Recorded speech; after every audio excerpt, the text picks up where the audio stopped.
day when I meet you, I'll stare in your eyes. When you ask me how far, I'll say Jesus.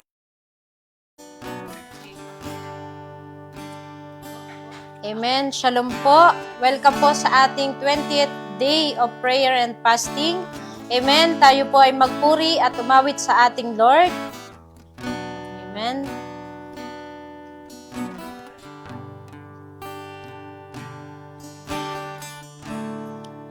Jesus, lover of my soul.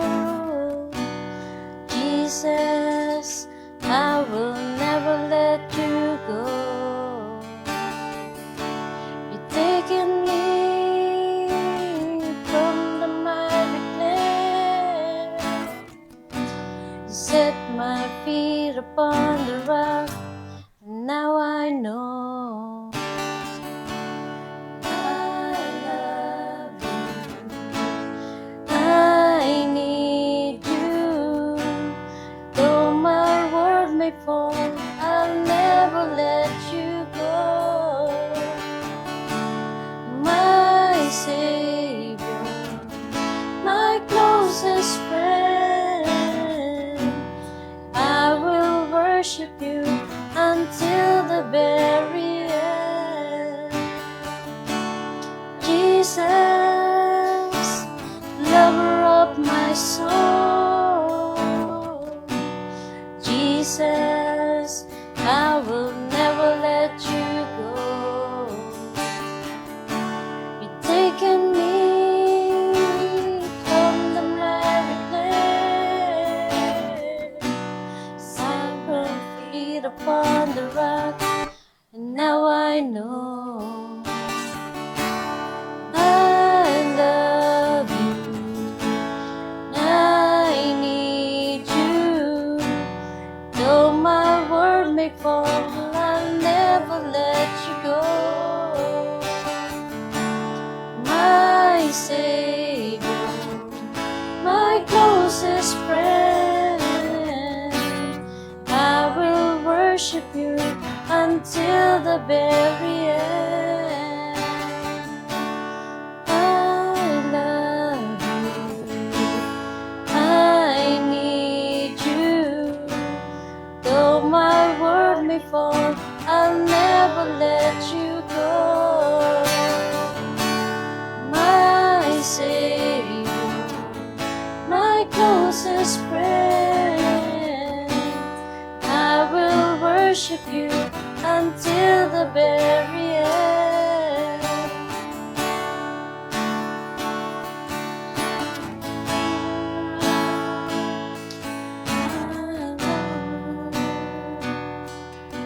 Until the very end. Worship you, my Lord, until the very end. Worship you, my Lord, until the very end. Worship you, my Lord, until the very end. Amen. Thank you, Lord. And now, let us welcome po Sis Aina po for the exhortation of the Word of God. Amen.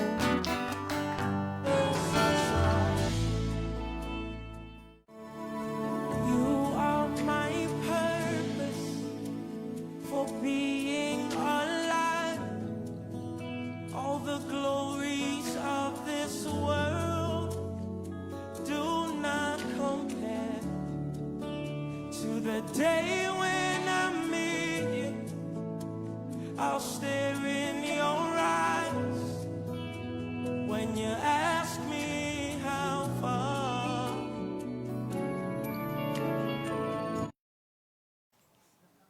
Amen. Shalom, shalom. Isang mapagpalang hapon po sa bawat isa sa ating mga kapatid na nanonood sa ating FB Live. And welcome po sa ating ika-20th day of our prayer and fasting. Amen. Praise the Lord. Nasa kalahati na po tayo. Amen. Woo! Kamusta na po tayo mga kapatid? Amen. So, shalom, shalom po ulit sa ating mga kapatid na nanonood FB Live. And ang ating topic po for today is esteem your calling to Him. So, mabasa po natin yan sa Hebrews 11 verse 24 to 26. Sabi nga po dito, by faith, Moses, when he was come to years, refused to be called the son of Pharaoh's daughter, choosing rather to suffer affliction with the people of God than to enjoy the pleasures of sin for a season, esteeming the reproach of Christ greater riches than the treasures in Egypt. For he had respect unto the recompense of the reward. Amen. So let's pray po for a while. Hallelujah, Panginoon. You are the King of Kings and Lord of Lords, O God. And Lord, maraming salamat, O Lord, for the day that you gave unto us. Maraming salamat, Panginoon, sa iyong mga salita na aming pagbubulay-bulayan, Panginoon. That truly, O Lord, na ang iyong mga salita siyang nagbibigay ng kalakasan at nagpapanibago ng aming mga buhay, O Lord.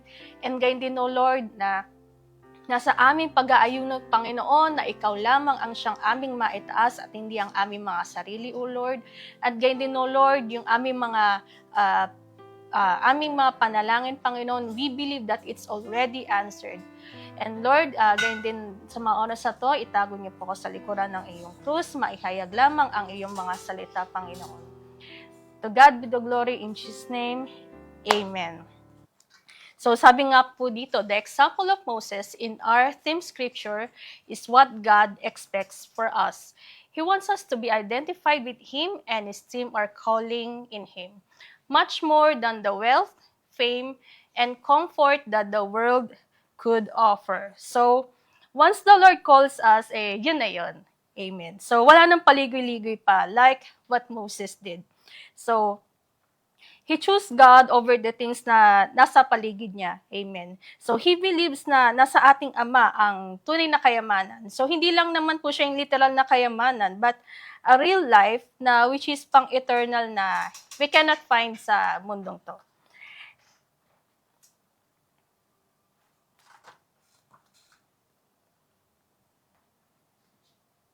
And your union with Christ is the greatest thing. It's far greater than anything money can acquire. That's why it's important that you know who Christ is in your heart and believe in Him with your spirit. So our union with Christ is the greatest talaga. Kasi as He is the way, the truth, and the life. So, way that will bring us to a better and brighter path, and the truth that will set us free from our unrighteousness, and the life that gave us another chance on how to live in accordance to His will and purpose. Amen. So, sabi nga rin po dito ni Pastor Chris, the knowledge of who you are in Him and your glorious heritage in Him will inspire in you an extraordinary boldness and confidence, such the whole world will mean nothing to you.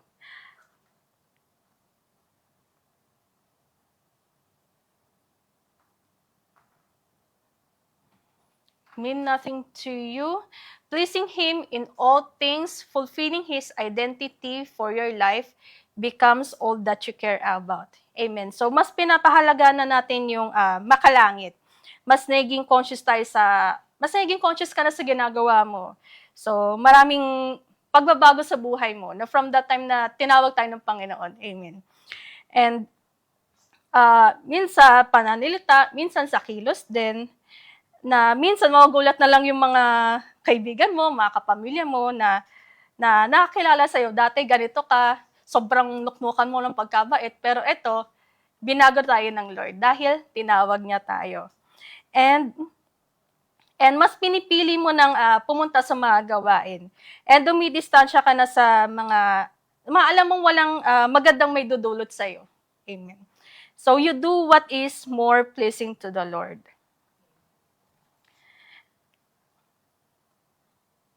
Recall the Spirit's prayer through Paul for the Christians in Colossae. For this reason, we continually ask God that you may live a life worthy of the Lord and please Him in every way. Amen. And sabi nga rin po dito, Moses didn't live in Jesus' day, but he had a revelation of his calling and identity with the Savior. Because when you identify with Him, you become a Savior. And that's what Moses became. The Bible says through him, God saved the children from Egypt. Going to confront Pharaoh to let God's people go was the risk of his life, but he esteemed that assignment beyond any resultant peril. He was dauntless, forsaking Egypt, the world, and all it represented. Amen. So, dito po sa mundong to, we're not only here to enjoy the life we have with Christ, but to save others. So, isa to sa calling ng Lord na we will make disciples, sabi nga po sa Matthew 28 verse 19 to 20, and we will be the salt and light din sa marami. And marami pa. Amen. So, minsan, sa mga ganitong bagay, mahirap mag-reach out for some reasons. Minsan, but continuously natin silang tinataniman dahil ito rin ay magbubunga in His time. So, kahit inaayawan ka na, tapos tinataguan ka pa minsan, sinisinzon ka lang, but you keep trying because you want that person to be saved. And mas pinipili na natin kung ano yung makakalugod talaga sa Lord. Na dati, mas inuuna natin yung mga pansarili natin, but as the time goes by, mas pinipili na natin kung ano yung mas pleasing sa Panginoon. Hindi na natin siya, yung dati hinahanap natin yung mga maling gawain, but ang Lord is, binabago niya tayo at mas nababago rin yung perspective natin sa buhay. And yung mga pagbabagong na yun is, yun din yung magbibigay tulay din sa mga ibang nating mga kakilala natin na pwede rin mabago sila, na mababago rin sila through our lives. Nagagamitin tayo ng Lord to save these people. Amen. And let nothing matter or mean more to you than living for Christ. The Bible says that He died for all, that they which live should not henceforth live unto themselves, but unto Him which died for them and rose again. 2 Corinthians 5 verse 15, live to please Him. Remember, you're a Savior from Zion. You were saved to save others. Identify with Him in His passion for soul winning. Esteem His call upon your life to call to win souls and lead men into salvation, more than the treasures of this world. Amen. So we should live in Christ life, no? Like Jesus, hindi siya pumunta dito sa mundong to para mapaglingkuran, but He came to this world para gawin yung pinapagawa ng Diyos Ama natin sa langit. And that is to save people. Amen. So hindi madali ang ginawa ni Jesus, pero kinaya niya. So ganun din tayo sa panahong ito. So may breakdown moments tayo, but the Lord is comforting us through the Holy Spirit. So napaka-worth it ang pagsagot sa tawag ng Panginoon. Dahil nasa Kanya yung tunay na buhay. And we only belongs to Him. Amen. And tulad nga sabi ko kanina, that He is the way, the truth, and the life. So amen, glory to God. And let us restart ating prayer. If you have the Rhapsody of Realities with you, so sabayan niyo po ako. Dear Father, I esteem my calling in Christ above all worldly pursuits, and live a life worthy of you, pleasing you in every way as I fulfill my purpose to the glory of your name. I'm bold and confident to identify with you and win souls for your kingdom. My life reflects your glory, and I am committed to the call to save others. In Jesus' name, Amen. So pray lang po tayo ulit. Panginoon, maraming salamat, Panginoon. Lord, sa oras na to, maraming salamat sa word na inyong pinagkaloob sa amin. And gayon din, O Lord, na as we read, Panginoon, that there will be more revelation pa, Panginoon.